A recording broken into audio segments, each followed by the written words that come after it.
محترم ناظرین، السلام علیکم ورحمۃ اللہ وبرکاتہ۔ Islamic T V YouTube channel پر آپ کا خیر مقدم ہے۔ ہمارا آج کا موضوع ہے کچا پیاز اور لہسن کھانا کیسا ہے۔ محترم سامعین، کچا پیاز اور لہسن اگرچہ یہ چیزیں حلال ہیں، مگر اسلام میں کچے پیاز اور لہسن کو کھانے سے منع فرمایا گیا۔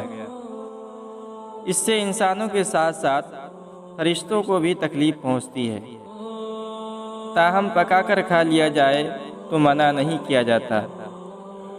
علماء دین کا کہنا ہے کہ لہسن اور پیاز کچا کھانا بدبو کی وجہ سے منع فرمایا گیا ہے، کیونکہ رسول اکرم صلی اللہ علیہ وسلم نے ہر اس کام سے روکا ہے جو نظافت و نفاست کے خلاف ہو۔ سیدنا عبداللہ ابن عمر رضی اللہ عنہ روایت کرتے ہیں کہ نبی کریم صلی اللہ علیہ وسلم نے غزوہ خیبر کے درمیان فرمایا، جو اس درخت یعنی لہسن سے کھائے وہ ہمارے مسجد کے قریب نہ آئے۔ بخاری شریف اور مسلم شریف میں لہسن پیاز کچا کھانے کے حوالے سے متعدد احادیث موجود ہیں۔ حضرت ابو طلحہ رضی اللہ عنہ کی بیان کردہ حدیث کافی طویل ہے، جس میں حضرت عمر فاروق رضی اللہ عنہ نے بہت سی باتیں بتائیں۔ ان میں سے ایک یہ بھی ہے کہ اے لوگو، تم لہسن اور پیاز کے درختوں سے کھاتے ہو، حالانکہ میں ان کو خبیث سمجھتا ہوں۔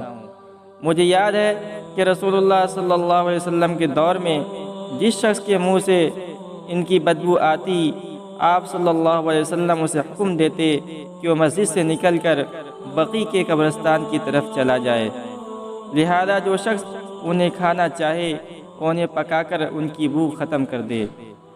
حضرت جابر رضی اللہ عنہ بیان کرتے ہیں کہ حضور اکرم صلی اللہ علیہ وسلم نے پیاز اور گندھنا کھانے سے منع فرمایا۔ ہم نے ضرورت سے مغلوب ہو کر انہیں کھا لیا تو حضور نبی کریم صلی اللہ علیہ وسلم نے فرمایا، جو ان بدبودار درختوں سے کھائے وہ ہماری مسجد کے قریب نہ آئے، کیونکہ فرشتوں کو بھی ان چیزوں سے تکلیف ہوتی ہے جن سے انسانوں کو تکلیف ہوتی ہے۔ اس حدیث سے ثابت ہوتا ہے کہ لہسن اور پیاز کی بو سے جہاں انسانوں کو ناگواری محسوس ہوتی ہے، وہاں فرشتوں کو بھی بدبو سے تکلیف ہوتی ہے۔ لہذا جو شخص اپنے منہ اور باقی جسم کی صفائی کا خیال نہیں رکھتا تو انسانوں کو تکلیف دینے کے ساتھ ساتھ فرشتوں کو بھی تکلیف دیتا ہے، جس سے انسان روحانی طور پر کمزور ہو جاتا ہے۔